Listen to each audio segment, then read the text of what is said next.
Cet endroit est l'un des seuls cafés participatifs de Bruxelles. Le Baume existe depuis 2015. Il fonctionne grâce à une cinquantaine de bénévoles. Depuis 2 ans, Bénédicte y travaille environ une fois par semaine. Il n'y a personne qui est payé. Donc on vient tous selon les moments qu'on a disponibles et notre envie, notre volonté.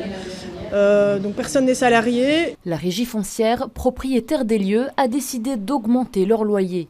Il doit passer de 665 à 1 100 € par mois, une différence que le café ne peut pas assumer. On n'a pas les moyens de payer l'augmentation de loyer qu'ils nous demandent et qu'on n'a pas envie de demander des subsides parce qu'on a envie de rester indépendant. Ça, c'est une ligne importante pour nous et qu'on n'a pas envie non plus d'augmenter nos prix.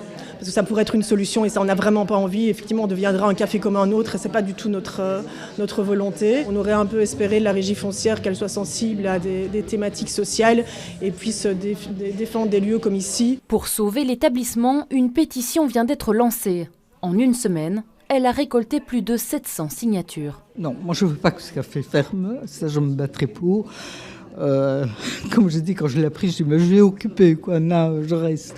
Mais voilà, moi je trouve que c'est un endroit qui doit vivre. De son côté, la régie foncière comprend la situation du café, mais elle affirme avoir un budget à l'équilibre à respecter. On gère notamment 450 cellules commerciales et on se doit de les louer au prix du marché. Et donc il a été discuté avec eux en amont que lorsqu'ils ont récupéré un commerce endetté dans lequel ils étaient déjà partie prenante, on puisse leur accorder une réduction de loyer exceptionnelle d'1 an pour pouvoir apurer la dette, mais ensuite, effectivement, qu'on revenait après à un loyer au prix du marché. Pour l'instant, le conflit se règle entre avocats. Si aucun accord n'est trouvé, le Baume Café risque de devoir quitter les lieux.